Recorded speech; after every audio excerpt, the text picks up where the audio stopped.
Alors, chers camarades, peuple d'Afrique, peuple de Côte d'Ivoire, citoyens du monde, mes chers frères et sœurs, soyez salués en vos rangs, grâce et qualités.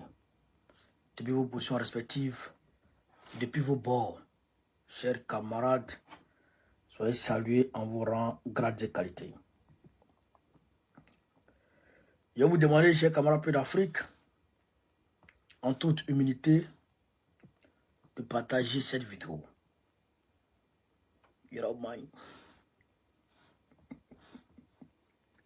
Le parti de Draman là, disons on va arriver en 2025, il n'y a plus personne dedans.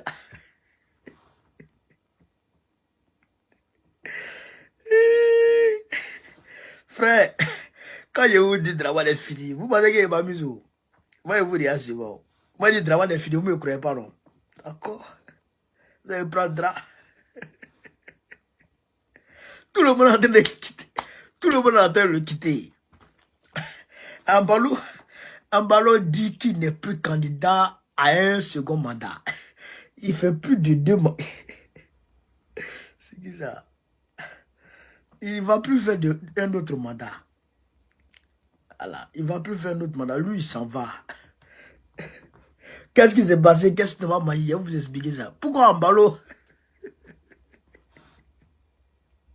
camarade d'Afrique, pouvoir qui est doux comme ça là, pouvoir qui est doux comme ça, pourquoi Ambalo dit il ne veut plus? Il y a un qui souroche. Il y a un magne. Au nom de Dieu, il y a un magne. Ah, Dieu, camarade d'Afrique. Excusez-moi, comment il rit, mes larmes coulent. Quand il rit, quand il rit comme ça, mes larmes commencent à couler en esprit. Ambalo dit, aujourd'hui, il dit, je suis plus dedans. Mais, pourquoi tu es mis dedans?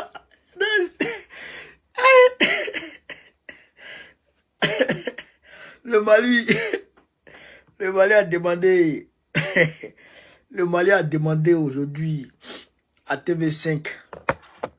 Non, le Mali a suspendu TV5 pour 3 mois. Les autorités maliennes. On va vous expliquer pourquoi. Chers camarades, peu d'Afrique, il y aura magne. Mais avant de rentrer dans la vidéo, j'ai bien entendu. Frère! Non, la politique de Côte d'Ivoire 2 jours, c'est bien trop ri quoi. Au nom de Dieu. Les consommateurs là, le président des consommateurs là, est-ce que nous on t'a demandé de venir manifester à nous? Et dit lui il n'est ni de près ni de loin associé à la marche, à la manifestation du 13. Est-ce que nous on t'a appelé? Qui t'a demandé? Qui t'a sorti? Nous on dit à la manifestation le 13 septembre à Abidjan. Tu es embrouillé pourquoi? Reste tranquille, on t'a pas appelé pour faire. Est-ce que vous voyez, mes chers camarades? On t'a pas appelé. Camarades peu d'Afrique. Camarades peu d'Afrique. Peuple de Lyon. J'ai réité ici. Le 14, on sera à Lyon. Le 13, il y a manifestation à Abidjan. Je le dis et je le répète. Il y a manifestation à Abidjan le 13. Je suis en contact direct avec les organisateurs. Je suis en train de voir avec eux s'ils vont me donner, comment on appelle ça, les itinéraires de la marche. Il faut que j'ai ça. Je leur demande de me donner ça. On va voir ça bientôt. Je vais vous dire les points de rassemblement. Le du 13. Regardez seulement. Regardez seulement. Draman, il a appelé le gars. Armand Kripeux, ils l'ont convoqué une fois. Et petit Yacouba là, Armand Kripeux, ils l'ont convoqué une fois. Intimidé. Il dit, moi je manifeste bien. Ils l'ont appelé deuxième fois. Intimidé, il dit, je manifeste bien. C'est que vous allez faire fête, mais moi je manifeste. C'est versé sur. Donc aujourd'hui, ils sont en train d'instrumentaliser. Même si vous instrumentalisez, qui vous voulez instrumentaliser, nous allons manifester le vendredi. C'est le début d'une série de manifestations comme ça. Donc, le 14, je répète, Lyon, Saint-Étienne, à côté, toutes les villes à côté là. Bon, on arrive à Lyon le 14. 7 place du Pentacle. cette place de Pantac. J'avais une surprise pour vous, mais je vais vous informer en même temps. Bon, vous savez déjà que Katina arrive, hein, c'est lui l'autorité suprême dans ce voyage de Lyon là. Katina, c'est lui qu'on accueille à Lyon. Voilà, Katina, c'est lui qu'on accueille à Lyon. Il sera bel et bien là. C'est confirmé, il n'y a rien à faire, il sera là, à Lyon. Il sera à Lyon le samedi et puis il sera à Saint-Étienne le dimanche. La surprise, c'est qu'il est fort probable que sur le départ, il soit là. Ouais. À 80%, il sera là. Il m'a donné son accord à 80%. Mais comme il n'y a pas de 100% dedans, donc il m'a donné son accord à 90%, je dirais. Donc il est fort probable que sur le départ, il soit là. Donc, bon, on connaît sur le départ, ils seront là. Vous avez compris? Voilà. Donc, Lyon, je vais voir tout le monde. Le président Lambdabo a donné son accord. Non, quel accord? A apporté son soutien à Franklin Nyamsi dans son épreuve face à l'impérialisme français de Macron, face à la dictature de Macron. Le président Lambdabo a appelé Franklin Nyamsi pour le saluer, pour l'encourager parce qu'il sait ce que ça veut dire, ces épreuves-là. Donc, chers camarades Pays d'Afrique, on va très rapidement rentrer dans la vie de sujet comme je vous l'ai prédit. On va très rapidement rentrer dans la vie de sujet. Voilà. On va aussi s'étaler sur la géopolitique. Hein? Voilà. Donc, chers camarades Pays d'Afrique, Monsieur Kakou, après Kakou JB, il s'appelle Zegwa. Dominique Zegwa, député de Gonefla. Dominique Zegwa, voici.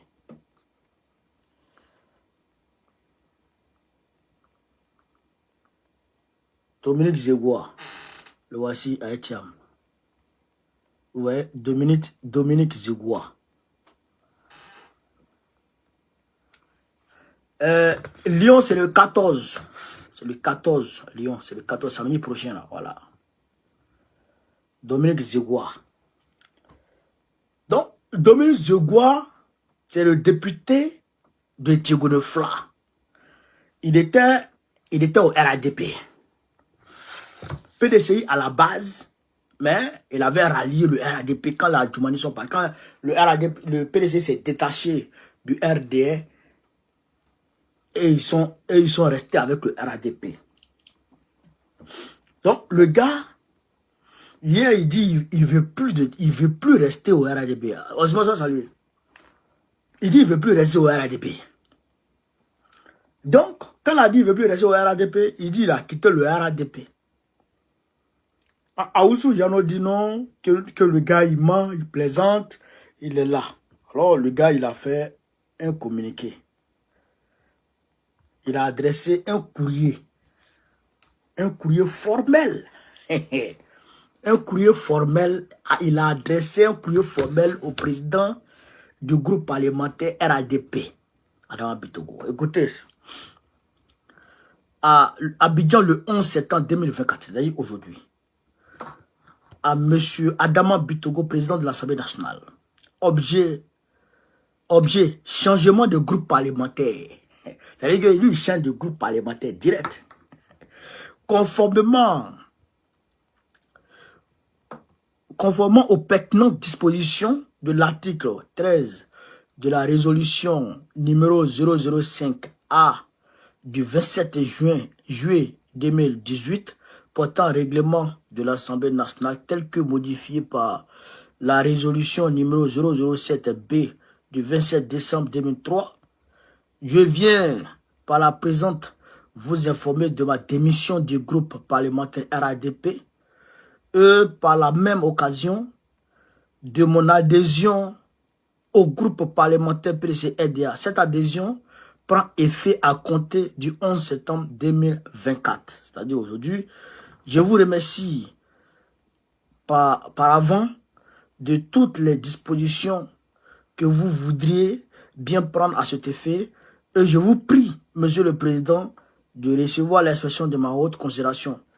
Zegwa Adia Saint-Dominique Israël, député. Point à la ligne. Kosso. Il a mis dedans. Il est parti du RADP. Afingesan est parti, non? Afingesan est parti. Ça fait le deux. Après l'autre là, comment il s'appelle?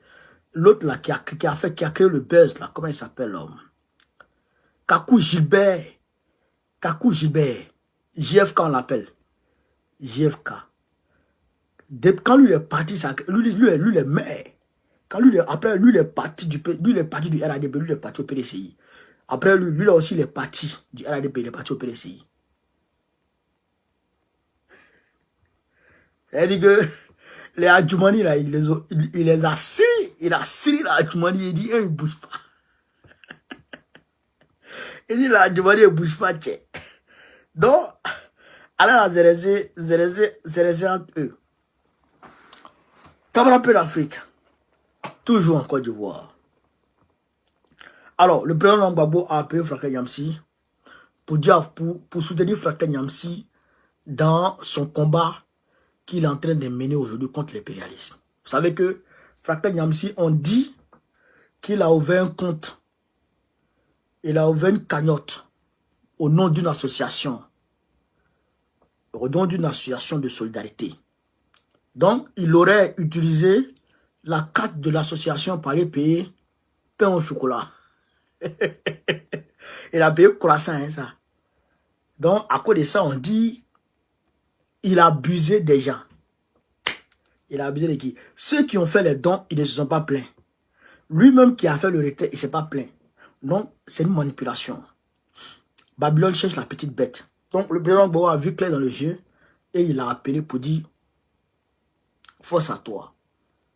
Je sais ce que tu vis aujourd'hui. Force à toi, continue le combat.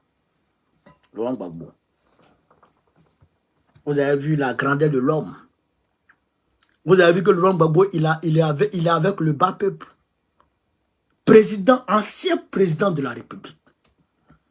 Ancien président de la République. Vous voyez, non? C'est lui là qui est l'homme du peuple. C'est-à-dire qu'il voit tout. Il suit tout de très près. Il regarde, il connaît, il voit tout. Mais il agit quand il doit agir. Quand Pichering Bala a été arrêté, il a parlé de Pichering Bala. Quand Pichering Bala a été arrêté, il a demandé à ce que Pichering Bala soit libéré.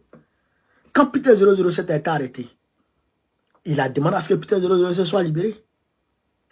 Vous avez compris? Quand Steve Biko a été arrêté, il a dénoncé. C'est-à-dire qu'il était tellement boule, il était tellement fâché par rapport à Steve Biko là. Il était trop fâché. Vous comprenez ça? Il était fâché. Il a dénoncé ça. Pour vous dire que ce monsieur-là, c'est l'homme du peuple. Et il est en contact direct avec le bas peuple. Le bas peuple. Il ressent la douleur du peuple. Quand le peuple est touché net, il ressent la douleur. Donc, Franklin Nyamsi dit qu'il a eu chaud au cœur. C'est-à-dire que ça l'a permis de tenir debout. De tenir debout. Ça lui a réchauffé le cœur. Il est content. Est-ce que vous comprenez? Il est content. Et ça va freiner les dictateurs français, le petit dictateur français dans son élan de, comment on appelle ça, de persécution. Le petit dictateur Macron, ça va le freiner un peu dans son élan de persécution. Parce que, à partir du moment où Gbagbo met sa bouche dedans, c'est qu'il doit se dire que oui, il y a quelque chose qui est en train de venir. C'est qu'il y a un gros baobab qui a mis sa bouche dedans. Donc ça va les freiner un peu dans leur élan. Donc nous saluons cette action du président Laurent Gbagbo et nous sommes d'accord avec ça. Voilà. Et nous sommes solidaires de Franklin Nyamsi dans cette lutte. Voilà. Donc j'ai camarades d'Afrique, on va évoluer. Embalo Sissoko a écrit aujourd'hui sur sa page, il dit « Je ne serai pas candidat en 2025 ». Embalo Sissoko, le président de la Guinée-Bissau, il dit « Je ne serai pas candidat en 2025 ». On dit c'est l'actuel homme fort qui est en fin de son premier mandat et dernier mandat a aussi déclaré je ne serai pas remplacé par un bandit, faisant allusion à ses rivaux opposants Domingo Simios Pereira, Nuno Gomes Nabiam et Brahima Kamara. Donc, lui, tu ne seras pas candidat. Tu ne seras pas candidat.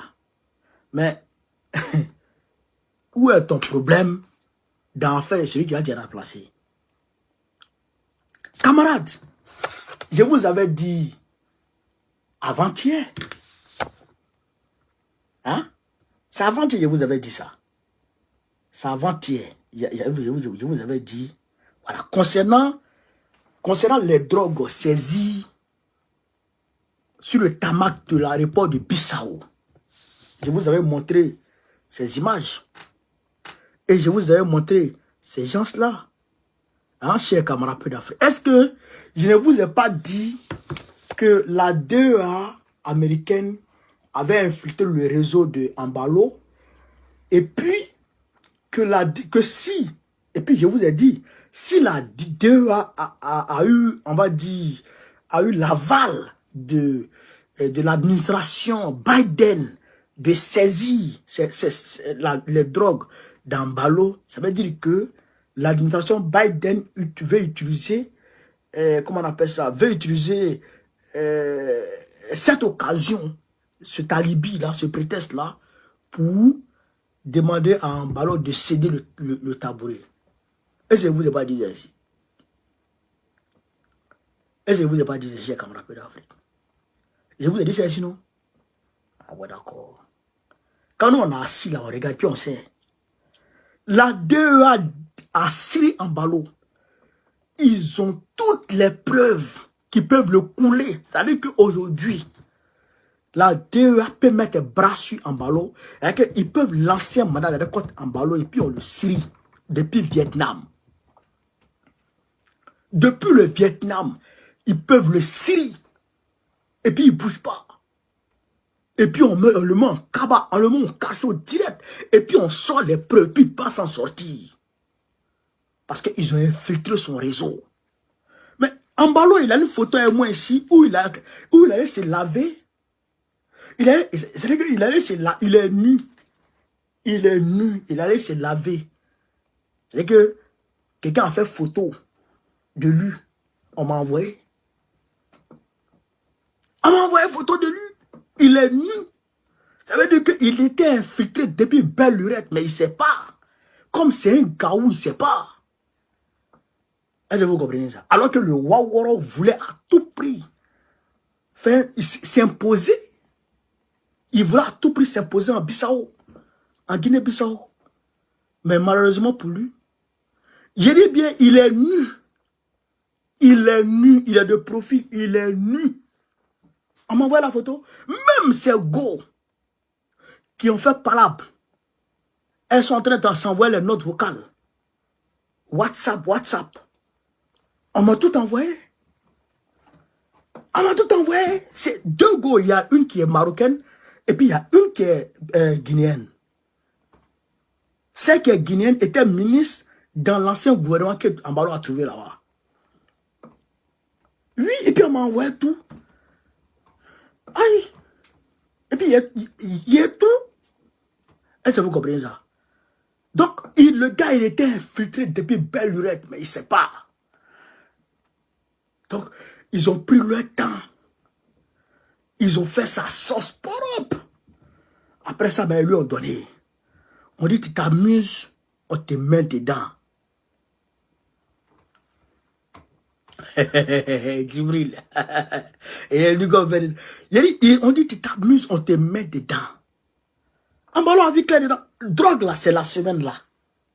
Avant ce week-end là, drogue là, c'est ce week-end. Et puis aujourd'hui, Ambalo dit n'est plus candidat. C'est un rapport. C'est lié. Vous comprenez ça? C'est ça la réalité. Donc, comment je vois Draman en train de sauter, en train de sauter, moi je rigole. Moi je rigole. Quand je m'assois et puis je vous dis Draman Ouattara c'est fini. Les gens ne me croient pas. Depuis 2021, je vous ai dit, Draman Ouattara, c'est fini. Depuis 2021, je vous ai dit, Abana. Et puis les gens, il y a des gens qui ont du mal à croire. C'est fini. Aujourd'hui, qu'est-ce qui se passe? Regardez quelque chose, hein. Regardez quelque chose qui se passe. Aujourd'hui, les Américains, là, depuis 2022, je pense, il y avait la révélation. Les Américains, l'ambassadeur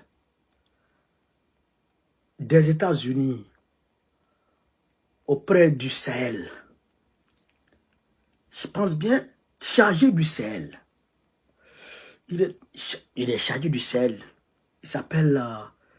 c'est un gars, il est d'origine asiatique.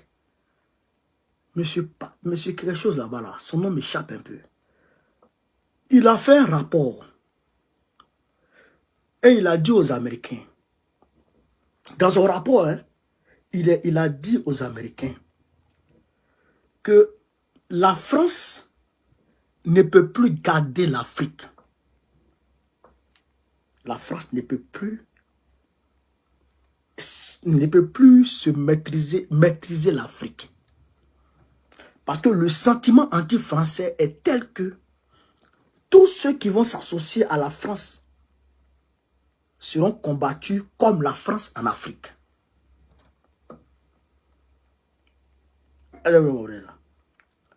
Depuis que le gars a dit ça, il dit non, c'est fini pour la France. Il dit c'est fini pour la France. Les gens disent, oh, il dit c'est fini.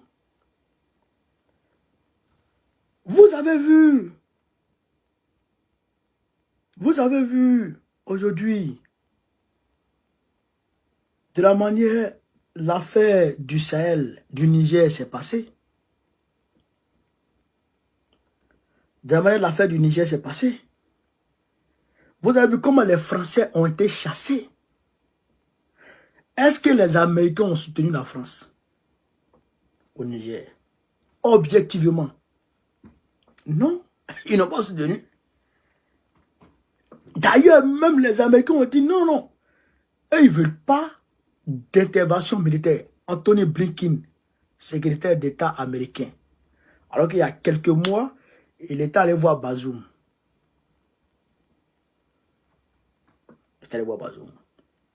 Il dit non, il ne veut pas d'intervention militaire. Que les Américains ne veulent pas d'intervention militaire. Quand ils sont partis, quand les Américains sont partis, et puis ils ont envoyé leur représentante qui allait parler, qui allait manquer respect aux autorités nigériennes, ils ont demandé aux Américains de quitter. Qu'est-ce que les Américains ont demandé? Les Américains ont demandé aux autorités nigériennes de gérer l'affaire dans la sobriété, dans le silence. Et ils vont se retirer tranquillement, dans le silence. Ils sont partis. Ils sont partis en Côte d'Ivoire. Quand ils sont partis en Côte d'Ivoire, ils sont revenus. Ils sont revenus pour venir demander aux autorités nigériennes des relations bilatérales, on va dire, d'État à État. Pas militaire cette fois-ci. Ils sont en train de renégocier ça. Aujourd'hui, où je vous parle. Alors que les Français sont déjà partis. Tout a été coupé avec les Français. Et ils sont en train de renouer en bas avec les Américains, avec les Nigériens. Vous avez vu? Même regardez avec le Mali. Les relations bilatérales entre le Mali et puis les États-Unis n'ont rien à voir avec les relations avec la France. Absolument rien du tout. Vous comprenez ça? Vous comprenez ça? La réalité, c'est quoi? C'est que les Américains, ils ne sont plus à l'aise dans le Moyen-Orient. Ils ne sont plus à l'aise. L'Iran est devenu trop grand. L'Iran est devenu trop incontrôlable. Israël seul ne peut plus gérer. Vous comprenez ça? L'Iran devient trop incontrôlable. Iran fabrique des missiles de fou. Iran livre des missiles à la Russie. Iran est dans l'OCS. Iran, non mais, donc il ne contrôle plus assez. Au niveau de l'Amérique latine, dans l'Amérique du Sud, il n'arrive plus à effectivement contrôler.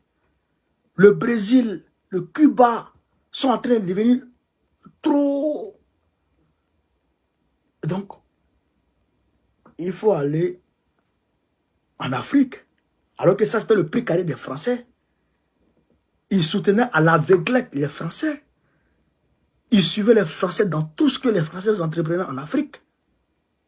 Eux, ils géraient l'Afrique, le continent américain et le Moyen-Orient. Les Américains, c'est eux qui géraient ça. Maintenant, l'Afrique était cédée aux Français et ils suivaient les Français dans leur connerie. Mais aujourd'hui, les Américains disent quoi? Merci, Djibril. L'ambassadeur américain chargé du CES s'appelle Peter Pham. Merci, mon frère. C'est le rapport de Peter Pham. Je suis en train de vous décortiquer comme ça. 2022. Rapport de Peter Pham. À ce moment, je faisais mes vidéos dans ma voiture. J'avais encore les locks. Peter Pham. Est-ce que vous comprenez ça? Donc, les Américains aujourd'hui sont en train d'aller en Afrique, prendre pied. Ils sont en train de chasser les Français. Eux-mêmes sont en train de pousser les Français. Parce que si tu laisses les Français seuls, la Russie va s'emparer de toute l'Afrique. Donc, ils sont en train de pousser les Français pour les enlever. Ils veulent s'asseoir. C'est pourquoi je vous ai dit,